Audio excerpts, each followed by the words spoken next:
Hello friends, welcome to Smart Adhan. So আমি আহিবলগীয়া Assam direct ৰিক্ৰুটমেণ্টৰ কাৰণে প্ৰিপাৰেশ্যন চলাই আছিলোঁ। ইয়াৰ কাৰণে আমি এটা প্লেলিষ্টটো বনাইছোঁ। সো আপুনি যদি প্ৰথমবাৰৰ কাৰণে ভিডিঅ'টো চাই আছে তেতিয়াহ'লে ইয়াৰ প্লেলিষ্টত গ'লে বাকী ভিডিঅ'সমূহ চাই ল'ব পাৰিব। সো আমি সিলেবাছৰ মতে কেইটামান গুৰুত্বপূৰ্ণ প্ৰশ্ন ডিছকাছ কৰি আছিলোঁ আৰু ইয়াৰ অলৰেডি দুটা পাৰ্ট আপলোড কৰা হৈ গৈছে। আপুনি যদি সেই পাৰ্ট দুটা চোৱা নাই প্ৰথমে সেই পাৰ্ট দুটা চাই লওক। আৰু আজি আমি পাৰ্ট নম্বৰ 3 ডিছকাছ কৰিম টোটেল 25টা কুৱেশ্যন। আৰু এই 25টা কুৱেশ্যনৰ ভিতৰত আপোনালোকে কেইটা শুদ্ধ কৰিব পাৰিলে তলত কমেণ্টত জনাব নাপাহৰিব। সো আজি প্ৰথমটো প্ৰশ্ন চাওক। আৰু আজিৰ যিখিনি প্ৰশ্ন এই প্ৰশ্নখিনি আগতে CHSLত আহি গৈছে SSCৰ আৰু যিসকলে দিছে তেওঁলোকে গম পাব আৰু যিসকলে দিয়া নাই তেওঁলোকৰ কাৰণে সুবিধা হৈ যাব যে আপোনালোকৰ আসাম গভৰ্ণমেণ্টৰ এক্সামতো এনেকুৱা ধৰণৰ প্ৰশ্ন অহাৰ চান্স বহুত বেছি আছে। সো প্ৰথম প্ৰশ্নটো দিছে যে in which year was the national biodiversity authority a statutory autonomous body establish under the ministry of environment and forest government of India. মানে সুধিছে আপোনালোকক ভাৰত চৰকাৰ পৰিৱেশ আৰু বন মন্ত্ৰালয়ৰ অধীনত বিধিগত স্বায়ত্তশাসিত সংস্থাৰ ৰাষ্ট্ৰীয় জৈৱ বৈচিত্ৰ্য কৰ্তৃপক্ষ কোন বছৰত স্থাপন কৰা হৈছিল। সো এতিয়া আপোনালোকক সুধিছে চনটো কিমান চন আছিল। সো এইটো আছিল আপোনাৰ 2003 চন। Question number 2 who won the major Dhyan Chand Khel Ratna award 2021 in para shooting discipline. মানে পেৰা শ্বুটিং শাখাত 2021 চনৰ মেজৰ ধ্যান চান্দ খেল ৰত্ন বঁটা কোনে লাভ কৰিছিল। সো অপশ্যনত আপোনালোকে চাওক কি কি দিছে। অভনী লেখাৰা, মানু ভাকেৰ, গগন নাৰং এণ্ড অপূৰ্ভি চান্দেলা। সো ইয়াৰ অপশ্যনৰ ভিতৰত আপোনাৰ অপশ্যন নম্বৰ 1টো শুদ্ধ হ'ব। অভনী লেখাৰাই পাইছিলে আৰু তেওঁ যিটো আপোনাৰ 2020 চনত পেৰা অলিম্পিক্স হৈ গৈছিলে। সো সেই পেৰা অলিম্পিক্সত তেওঁ গ'ল্ড মেডেল পাইছিল আৰু সো তেওঁ আপোনাৰ এই বঁটা লাভ কৰিছিল মেজৰ ধ্যান চান্দ খেল ৰত্ন এৱাৰ্ড 2021। আৰু 2022 চনত যদি সোধে আপোনালোকক কোনে পাইছে তেতিয়াহ'লে হ'ব আপোনাৰ আচান্তা শৰৎ কমল। আপোনালোকে যদি নামটো বিচাৰে লিখি লওক আচান্তা শৰৎ কমল। সো এওঁ 2022 চনৰ পাইছে আৰু তেওঁ হৈছে আপোনাৰ টেবুল টেনিছ প্লেয়াৰ হয়, table tennis player Sharath Kamal. Question number 3 who among the following won the Tenzing সন্মান 2020। মানে তলৰ কোনে তানচেন সন্মান 2020 লাভ কৰিছিল। সো আপোনালোকক এই প্ৰশ্নটো 2020ৰ দিছে কিন্তু 2021 তাৰপিছত 22 আৰু 23 এই গোটেইখিনি আপোনালোকে চাই যাব কোনে কোনে পাইছে। সো তেওঁ পাইছিল আপোনাৰ 2020ত Satish Vyas. Question number 4 the term checkmate is used in which of the following sports. তলৰ কোনটো খেলত চেকমেট শব্দটো ব্যৱহাৰ কৰা হয়। সো এইটো একদম সহজ হয়। সো এইটো ব্যৱহাৰ কৰা হয় আপোনাৰ চেছ মানে দবা খেলত। ঠিক আছে, দবা খেলত। Question number 5 who among the following receive the Sahitya Akademi award for his book an era of darkness in 2019।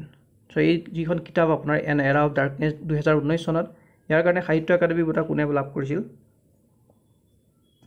So তেওঁ হৈছে আপোনাৰ শশী থাৰুৰ। আৰু এইবাৰ 2023 চনত আমাৰ অসমৰ পৰা কোনে কোনে পাইছে চাই লওক কিহত পাইছে। তো সাহিত্য একাডেমি বঁটা 2023 চনৰ হয়। সো সাহিত্য একাডেমি বাল সাহিত্য পুৰস্কাৰ পাইছে এজন অসমীয়া, তেওঁৰ নাম হৈছে শ্ৰী ৰবীন্দ্ৰ গোস্বামী। আৰু কিহত পাইছে চাওক তেওঁ কোনটো কেটেগৰী হৈছে। তেওঁ হৈছে সাহিত্য একাডেমি বাল সাহিত্য পুৰস্কাৰ। আৰু সাহিত্য একাডেমি বাল সাহিত্য পুৰস্কাৰত আৰু এগৰাকী পাইছে, সো এইটো বড়োত পাইছে। সো তেওঁৰ নাম হৈছে প্ৰতিমা নন্দী নাৰ্জাৰী এগৰাকী। আৰু সাহিত্য একাডেমি যুৱা পুৰস্কাৰ পাইছে শ্ৰী জিন্তু গীতাৰ্থ। আৰু তলত কিতাপখনৰ নাম দি দিছে, আপোনালোকে চাই ল'ব পাৰে এইখন কিতাপখনৰ নাম। আৰু সাহিত্য একাডেমি যুৱা পুৰস্কাৰ আৰু বড়োত কোনে পাইছে শ্ৰীমতী মীনাশ্বৰী দৈমাৰী। আৰু কিতাপকেইখন আপোনালোকে লিখি ল'ব তলত। আৰু সাহিত্য একাডেমি যুৱা পুৰস্কাৰ আৰু এগৰাকী নেপালীত পাইছে। সো তেওঁ হৈছে নেইনা অধিকাৰী। আৰু গোটেই ফটোখন আপোনালোকে এটা স্ক্ৰীনশ্বট লৈ থৈ দিয়ক। Question number 6 Shambhu Maharaj was awarded the Padmashri for his contribution to which of the following dances in India. So ভাৰতৰ তলত দিয়া কোনটো নৃত্যত অৱদানৰ বাবে শম্ভু মহাৰাজে পদ্মশ্ৰী বঁটা লাভ কৰিছিল। সো এইটো হৈছে আপোনাৰ কথক।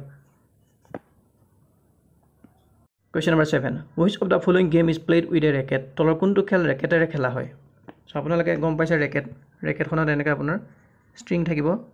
ঠিক আছে, বেছবল নহয়, ভলীবল হাতেৰে খেলে, ক্ৰিকেটটোতো বেটেৰে খেলে। সো এই স্কোৱাছ যিটো দেখিছে স্কোৱাছটো আপোনাৰ ৰেকেটেৰে খেলে। সো শুদ্ধ এনচাৰ অপশ্যন নম্বৰ 4। সো এটা ইম্পৰ্টেণ্ট প্ৰশ্ন ভালকৈ চাওক। On 21 January 2022 3 states observed their 50th statehood day which of the following is not on one amongst these 3।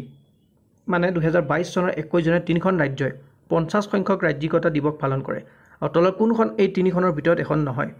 So আপোনাক নহয়খন সুধিছে। গোটেইকেইখন যদি চাই আপোনালোকে গোটেইকেইখন আমাৰ নৰ্থ ইষ্টৰে ষ্টেট হয়। সো তেওঁলোকৰ যিটো ষ্টেটহুড ডে মানে ৰাজ্যিকতা দিৱস এটা দিনতে পালন কৰে, এটা ডেটতে, সেই ডেটটো হৈছে আপোনাৰ 21 জানুৱাৰী এটা কোনখন নহয় সেইখন হৈছে নাগালেণ্ড বাকি কেইখন মানে এটা দিনতে পাতে মনত ৰাখিবা মেঘালয় ত্ৰিপুৰা মণিপুৰ আৰু নাগালেণ্ডখন নহয়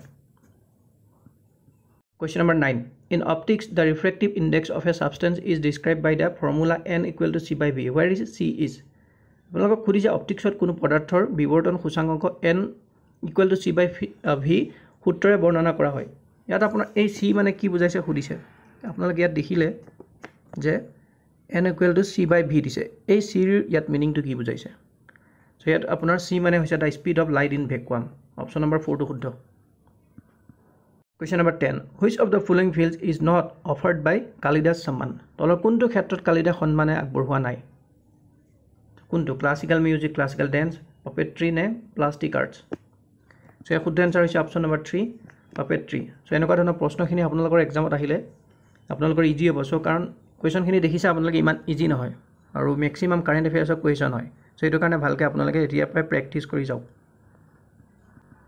Question number 11 Which is the largest continental shelf in the world মানে বিশ্বৰ আটাইতকৈ ডাঙৰ মহাদেশীয় shelf কোনটো হয়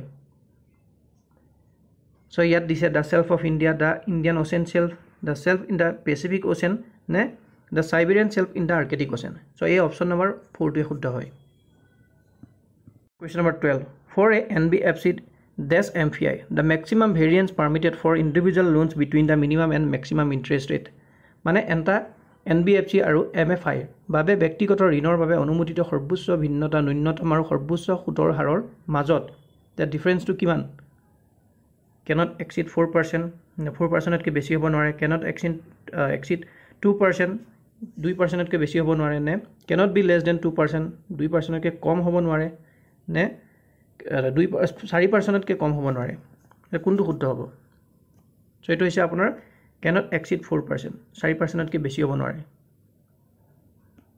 Question number 13 Who among the following was the first woman classical dancer in independent India to be nominated as a member to the Rajya Sabha তলত উল্লেখ কৰা সকলৰ ভিতৰত কোন আছিল স্বাধীন ভাৰতৰ প্ৰথম মহিলা শাস্ত্ৰীয় নৃত্যশিল্পী যি ৰাজ্য সভাৰ সদস্য হিচাপে মনোনীত হৈছিল সো ইয়াৰ শুদ্ধ আনসাৰ হৈছে আপোনাৰ Rukmini Devi Arundale so option number 3 Question number 14 Which French chemist summarized his experiment in 1806 and proved that the mass ratio of elements in a chemical compound is always the same regardless of the source of the compound মানে কোনজন ফৰাচী ৰসায়নবিদে 1806 চনত তেওঁৰ পৰীক্ষাৰ সাৰাংশ দাঙি ধৰিলে আৰু প্ৰমাণ কৰিলে যে ৰাসায়নিক যৌগ এটাত থকা মৌলৰ ভৰৰ অনুপাত সদায় একে যৌগটোৰ উৎস যিয়েই নহওক কিয় সো নামটো সুধিছে তেওঁৰ নাম হৈছে Joseph Proust option number 1 Joseph Proust